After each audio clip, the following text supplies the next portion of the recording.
반갑습니다. 모두 한 주 잘 지내셨습니까? 전 세계에서 유일하게 한국인만 쓰는 인사말이 있습니다. 뭔지 아십니까? 아침 식사하셨어요? 밥 먹었니? 라는 인사말입니다. 외국인들은 왜 밥 먹었는지를 묻는지 이상하게 생각합니다. 하지만 이 밥 먹었느냐, 식사하셨느냐라는 이 인사는 옛날 보릿고개 등으로 밥 먹는 것이 굉장히 중요한 일이기도 했었고, 또 이 인사말은 별일 없이 잘 지냈는지를 묻는 그런 관심의 표현이기도 했습니다. 밤새 안녕이었느냐라는 뜻입니다. 그래서 우리는 아직도 마음을 주고받는 인사 중에 하나로 우리 언제 밥 한번 같이 먹자라는 그런 인사를 할 만큼 식사는 한국인에게 있어서 굉장히 중요한 의미를 가지고 있습니다. 그래서 그런지 예배국에 식사를 하지 않으니 마음이 좀 아쉽고 허전합니다. 한동안 이 코로나 바이러스 때문에 식사는 못하지만 그래도 늘 건강을 챙기시고 또 서로를 위해서 기도해주는 모두가 되시기를 바랍니다. 언제나 하나님의 지켜주심이 사랑하는 평안의 가족들을 위해 늘 함께 있기를 진심으로 기도합니다. 오늘 말씀은 예루살렘 교회에서 구제와 긍휼 사역을 위해 선출한 이 7 집사 중 한 명인 스데반 집사에 관한 말씀입니다. 이 스데반 집사의 이야기는 신앙생활이 결코 교회 안에서만의 삶이 아님을 알게 합니다. 오늘 말씀을 통해서 우리의 삶을 돌아보며 또한 우리를 부르신 그곳에서 어떻게 살 것인지를 생각하는 이 시간 되기를 바랍니다. 첫째, 부르심의 현장에서 이 앞에서 우리는 예루살렘 교회의 헬라파 과부들이 매일의 구제에서 빠짐으로 인해 그 교회 안에 문제가 발생했음을 보았습니다. 사도들은 이 구제 사역과 긍휼 사역을 전담할 7 집사를 선출하게 함으로 이 문제를 해결했으며 사도들은 말씀과 기도에 더욱 전무하게 되었습니다.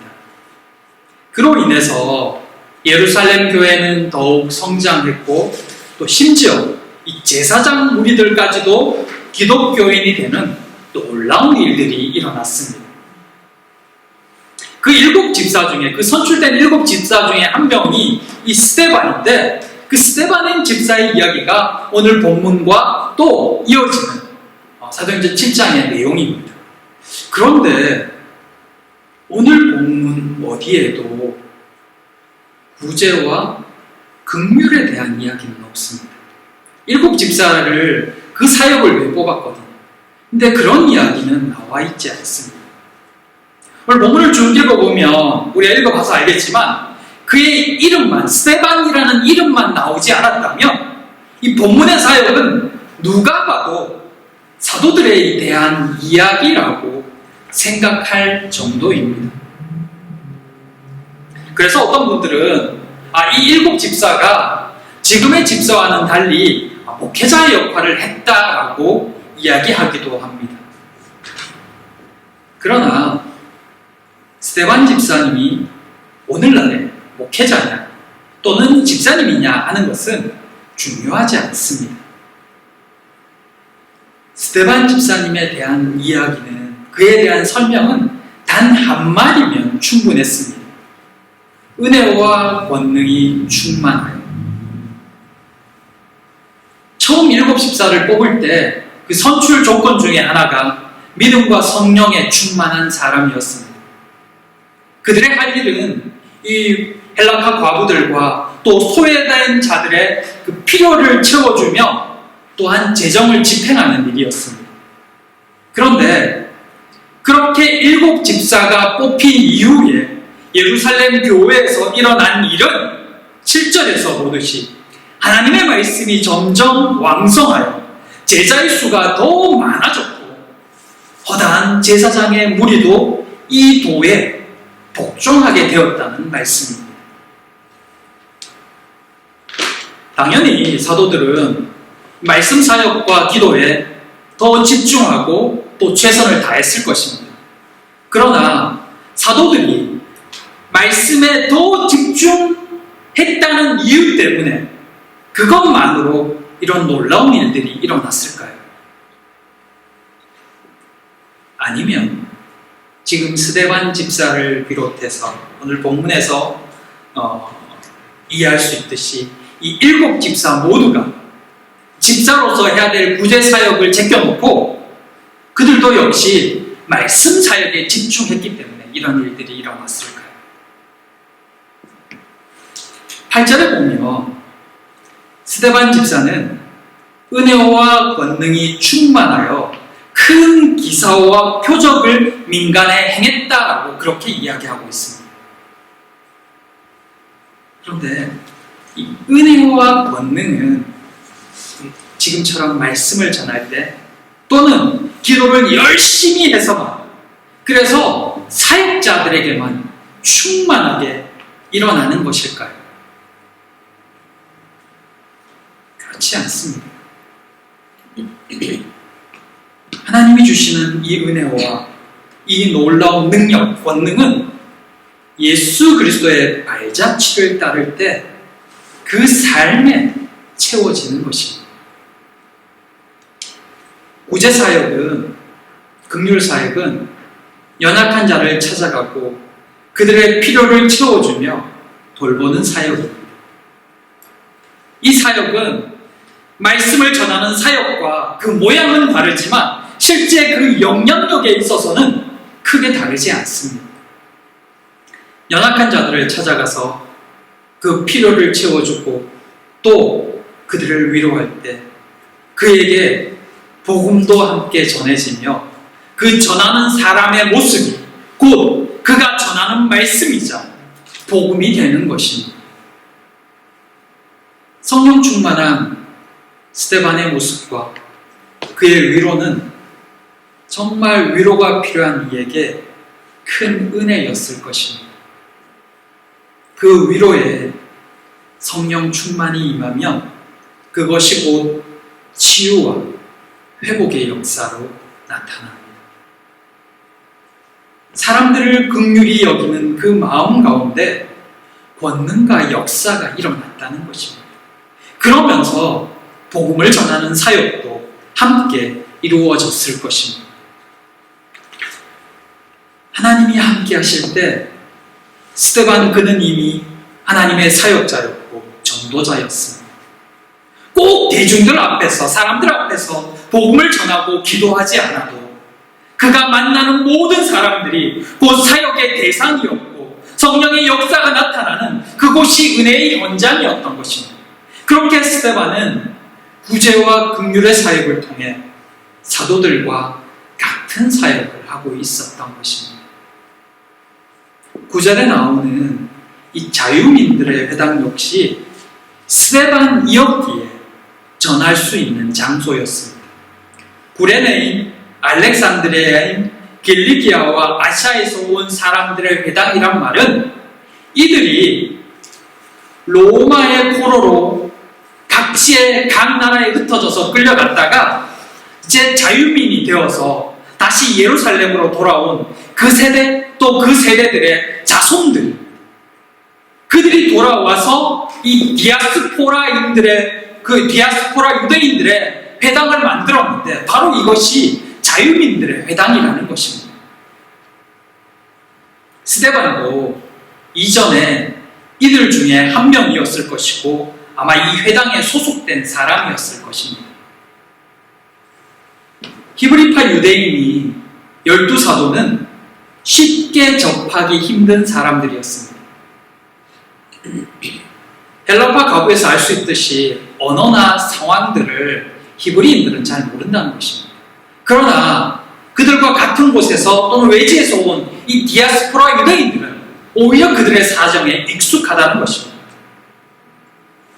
스데반은 헬라파 유대인이었기에 이 디아스포라 유대인들의 회당에서도 말씀을 전할 기회가 있게 된 것입니다. 신분도 있었고 또 그동안 헬라파 가부들을 위한 구제 사역 가운데 많은 권능도 나타났기 때문에 아마 자연스럽게 헬라파 유대인들 또 이 회당 안에서도 복음을 전할 기회가 여러 번 있었던 것 같습니다. 물론 예루살렘 교회 안에서도 복음을 전거했고 또 밖에서도 복음 사역을 했을 것입니다. 그러나 복음 증거는 교회 안에서만 전하는 것이 전부가 아니었다는 것입니다. 우리가 서 있고 섬기는 그 모든 현장이 바로 삶으로 복음을 증거할 현장입니다. 꼭 그리스도를 내 입으로 말하지 않아도 성령 충만한 사람의 모습이 그가 예수 그리스도를 품고 전하는 그 말 한마디가 그들의 행위 하나가 곧 생명을 전하는 도구이자 하나님이 역사하시는 통로입니다. 스데반에게서 일어난 이 특별한 권능과 표적은 오늘 우리의 삶에서도 충분히 일어날 수 있는 일들입니다. 기도하면 병자가 낫고 놀라운 일들이 일어나는 그런 일들뿐만 아니라 우리가 성령으로 충만하며 믿음 가운데서 살아갈 때에 우리의 삶을 통해 복음이 증거되어지고 우리의 삶에서 일어난 많은 응답들이 또 하나의 표적이 되고 권능이 되는 것입니다. 모든 사람들에게는 스데반이 이 자유민들의 회당에서 복음을 전할 수 있듯 각자의 고유 현장이 있습니다. 다른 사람들은 잘 접근하기 힘든 그런 복음의 현장이 있다는 것입니다. 그곳은 성령 충만한 나를 통해 복음이 증거되어지는 현장입니다. 벤츠 디자인실에 누가 함부로 들어가서 복음을 전할 수 있겠습니까? 삶으로 보여줄 수 있겠습니까? 미군 부대 안에 또 누가 함부로 들어갈 수 있을까요? 독일인과 한 병실 안에서 또 누가 삶을 나누고 복음을 전할 수 있겠습니까?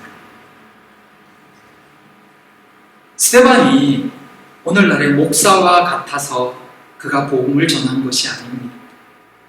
그만이 전할 수 있는 곳이었기에 성령 충만한 그가 그곳에서 그들에게 복음을 전한 것입니다. 사랑하는 성도 여러분, 은혜와 권능이 충만하다. 큰 기사와 표적. 그것은 그 어떤 특별한 능력이 아니라 성령 안에 거할 때 우리를 통해서 일어날 수 있는 일들입니다. 성령 안에서 하나님 안에 온전히 거할 때 우리의 삶에서 경험할 수 있는 일들입니다. 그것은 복음을 위해 하나님께서 우리에게 허락하신 일들입니다. 복음을 전한다고 아마 다 믿는 것은 아닐 것입니다. 스데반이 전할 수 있는 그 회당 사람들 때문에 스데반 역시 순교의 피를 흘려야 했으니 말입니다. 그래도 그곳은 스데반에게 허락된 곳이었습니다. 그리고 그는 그곳에서 하나님의 사람답게 행했고 전했습니다. 그의 증거는 그때 꼭 필요했었고 그 일로 인해 놀라운 하나님의 역사가 진행되어졌습니다. 그는 하나님의 나라에 합당하게 사용되어졌습니다. 그의 순교의 피는 복음을 사마리아로 전 세계로 퍼지게 하는 순결한 기초가 되었습니다. 사랑하는 성도 여러분, 우리가 하는 그 일, 우리가 있는 그곳이 바로 부르심의 현장입니다.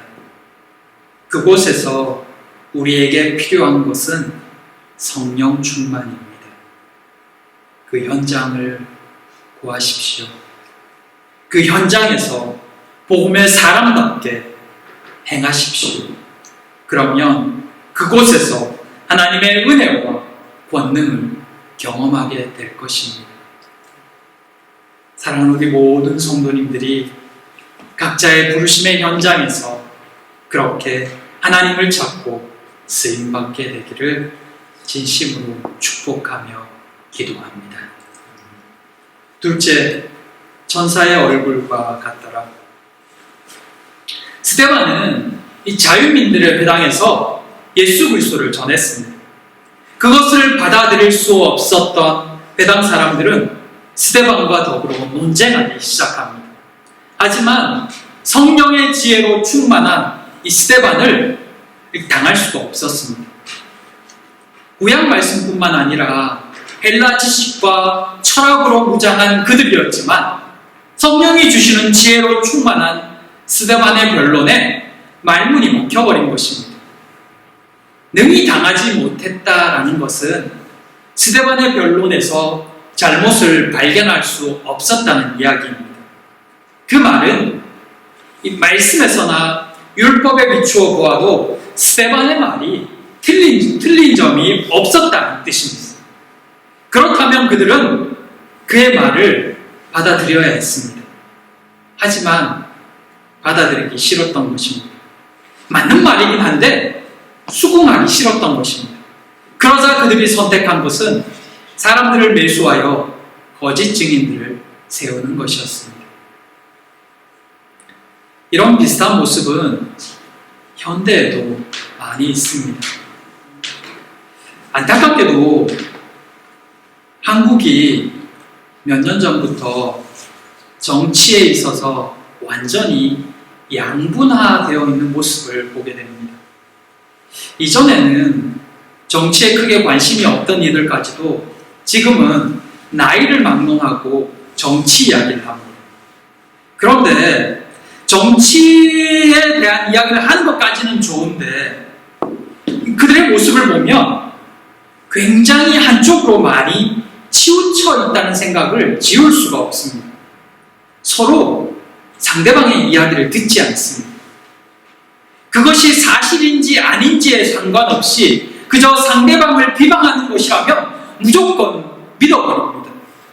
그러다가 그것이 가짜인 것이 드러나고 말문이 막히면 그 사실을 수긍하기보다는 당신들이 잘 몰라서 그렇다라고 매도해버립니다. 그건 중요한 게 아니다라고 말하며 그 사실 자체를 인정하기를 거부합니다. 지금 크게 문제가 되고 있는 신천지가 그렇습니다. 어떤 이야기도 듣지 않습니다. 자기들 내부의 이야기만 들으며 그것을 위해서라면 거짓말 중 아무렇지도 않게 합니다.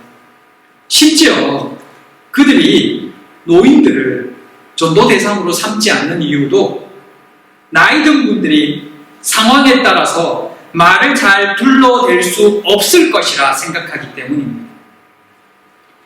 그들은 상황에 따라서 거짓말로 잘 둘러대는 것이 죄가 아니라고 생각하고 가르치기 때문에 그런 일에 나이 든 사람들은 적합하지 않다는 것입니다. 자기들의 이야기만 듣도록 매스컴이나 바깥 사람들과의 교통을 막고 또 바깥 소식을 듣지 못하게 차단하고 또 그렇게 하라고 세뇌시키기도 합니다. 그들은 그것이 맞다고 생각합니다. 지금 이 자유민들의 모습이 그렇습니다. 그들은 스데반의 변론에 반론을 제기하지는 못하지만 그의 말을 듣기는커녕 알아보기는커녕 듣는 것도 싫어합니다. 그런데 이걸 합법적인 방법으로 안 되니 악한 방법을 동원합니다. 그것은 거짓 소문을 만들어 사람들을 자극하는 것입니다. 그리고 그것에 더하여 거짓 증인들을 만듭니다. 그들이 선택한 거짓말은 유대인들이 가장 중요하게 생각하는 성전과 율법에 관한 것입니다. 유대인들은 이 두 가지 이야기가 거론되면 앞뒤 분별을 못하기 때문입니다. 그들의 예상대로 사람들은 이 거짓 소문에 분노하며 스데반을 붙잡아 공회에 세웠습니다. 그것에 발맞추어 이 회당 사람들은 거짓 증인들까지 세웠습니다. 그들이 스데반을 고소하고 있는 내용은 종교 지도자들이 예수님을 고소할 때 사용했던 그 고소와 동일한 것이었습니다. 그런데 이 고소의 내용을 보면 이들이 완전히 거짓말을 했다기보다는 이 스데반의 말을 교묘하게 바꾸어서 하고 있다는 것을 알 수가 있습니다. 나사렛 예수가 성전을 헐겠다고 했다는 말이나 율법을 고치겠다고 했다는 말은 예수께서 성전된 자신의 몸을 가리켜 하신 말씀이었고, 또 예수께서는 율법을 폐하러 오신 것이 아니라 완전하게 하러 오셨다는 말씀이었습니다. 스데반은 이 예수님의 가르침을 아마 그대로 전했을 것입니다. 하지만 이 헬라파 유대인들은 그 중에서 자극적인 말만 가져와서 사람들을 선동한 것입니다. 스데반의 말에 대한 변론은 7장에서 다시 언급됩니다.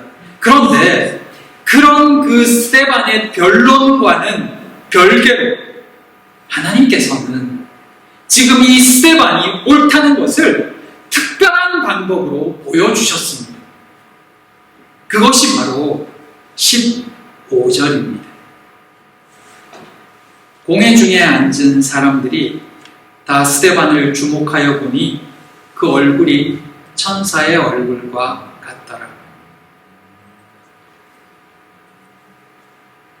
그곳에 모인 사람들이 하나같이 분노에 차서 얼굴이 시뻘개지고 상기된 모습으로 스데반이 무슨 말을 하고 하나 다들 주목해서 보고 있을 그때 스데반의 얼굴은 천사의 얼굴과 같이 빛났다는 것입니다.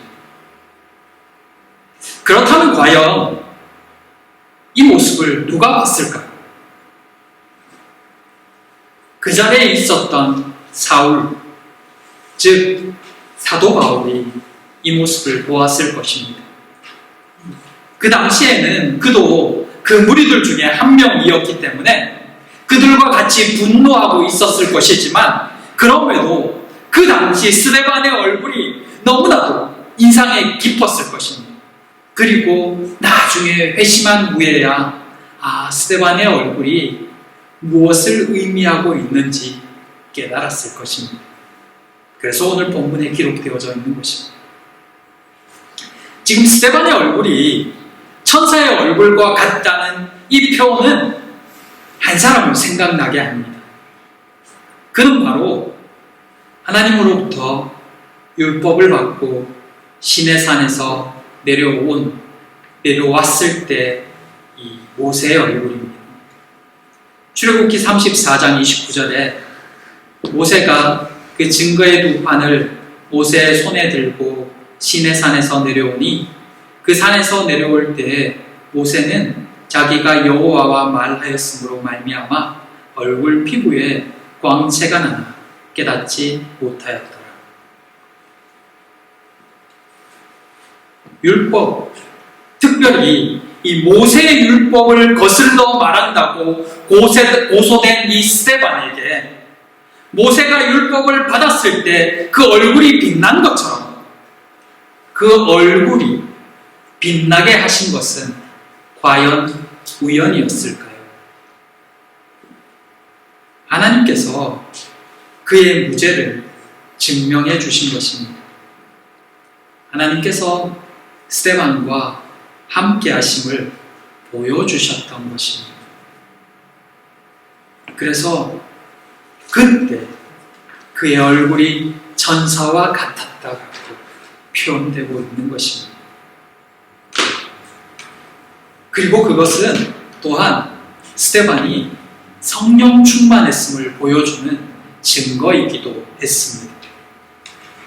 하나님이 그와 함께 하셨으며 스데반 또한 그 순간 성령 안에서 평온했던 것입니다.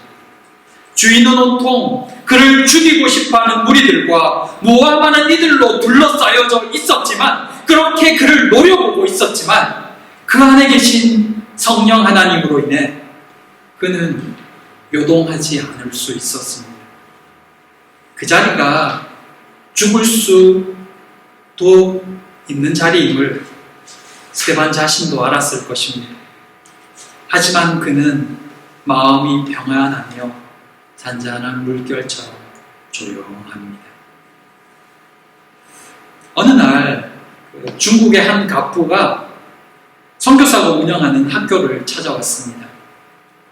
돈은 얼마든지 내겠으니 한 가지 요구만 들어달라고 부탁하는 것입니다. 다른 아이들처럼 우리 딸의 얼굴에도 뭔가 이렇게 발라주세요. 그래서 얼굴에서 환한 빛이 날 때까지만 이 학교에 다니게 해주세요. 그 말을 들은 선교사는 빙그레 웃으면서 대답했습니다. 학생들의 얼굴에는 아무것도 발라주지 않으니 그런 부탁은 하지 마세요. 그러자 그가 물었습니다. 그렇다면 어째서 학생들이 이 학교에 입학한 지 얼마 지나지 않아 모두 천사와 같은 예쁜 얼굴을 갖게 되는 것입니까? 선교사가 대답했습니다. 그들의 얼굴에 무엇을 바른 것이 아닙니다. 그들의 마음속에 누군가를 받아들인 것이지요. 온 세상이 시끄럽고 소란스럽습니다. 눈 뜨면 불안한 소식과 두렵게 만드는 말들, 우왕좌왕하는 사람들, 우리를 둘러싸고 있는 이 어수선한 상황 속에 있다 보면 우리 역시 어찌해야 될지를 모를 때가 가끔씩 있습니다. 코로나 바이러스가 그리스도인이라고 비껴가겠습니까? 성령 충만한 스데반이었지만 성령 충만하다고 안 죽는 게 아니었습니다. 오히려 그는 성령 충만했기 때문에 초대교회사에서 첫 번째 순교자가 되었습니다. 믿음이 좋다, 성령 충만하는 것은 우리를 만사형통으로 인도하는 열쇠가 아닙니다. 오히려 그것은 우리를 더 힘든 고난의 자리로 데리고 갈 수도 있습니다. 하지만 그 상황이 어떻다 할지라도 우리가 평온할 수 있는 이유는 하나님이 우리 안에 계심을 느끼기 때문입니다. 하나님이 우리 가운데 계심을 우리가 알기에, 그 하나님을 믿기에, 그 하나님께 우리 자신을 맡기기에 어떤 상황 속에서도 평온할 수 있는 것입니다. 그리고 그 평온함이 우리의 표정 속에서, 우리의 모습 속에서 드러나는 것입니다. 억지로 믿음 좋은 척 할 필요 없습니다. 하나님이 우리를 지켜주시나 안 지켜주시나 시험할 필요도 없습니다. 그냥 하나님이 주신 만큼 그 믿음 안에서 담대함과 평안을 누리면 됩니다. 사랑하는 성도 여러분, 하나님께로 더 가까이 나아가시기를 축복합니다. 하나님께서 우리의 시선을 땅이 아니라 하늘로 향하게 하실 것입니다. 세상이 줄 수 없는 평안, 그 평안을 우리에게 허락하십니다. 하나님 안에서 이 한 주도 한 걸음 한 걸음 소망을 품고 하나님과 함께 걸어가시는 모두가 되시기를 축복합니다. 그 삶에 감사가 있고 평안이 임할 것입니다. 사랑하는 우리 모든 성도들 가운데 이런 은혜와 평안이 본능이 넘치길 주님의 이름으로 축복하고 기도합니다. 기도하겠습니다. 사랑과 은혜의 하나님, 주님 안에 거한 스데반의 모습을 보았습니다. 그 맡겨진 삶에 최선을 다하고 또 그 있는 곳에서 믿는 자답게 살았던 그의 성실과 그의 최선이 복음을 전하는 통로가 되었습니다. 하나님, 우리도 그렇게 사용하여 주시옵소서. 하나님, 우리가 있는 그곳에서 그리스도가 함께하고 있음을 보여주시옵소서. 사랑하는 성도들의 얼굴이 천사의 얼굴과 같이 빛나게 하여 주시옵소서. 그 안에 예수 그리스도의 향기가 풍겨져 나아가고 예수 그리스도의 모습이 드러나게 하여 주시옵소서. 사랑하는 모든 성도들의 한 주의 삶 가운데 하나님 함께 하시고 은혜 베풀어 주시길 간절히 소망하오며 예수님 이름으로 기도드립니다. 아멘.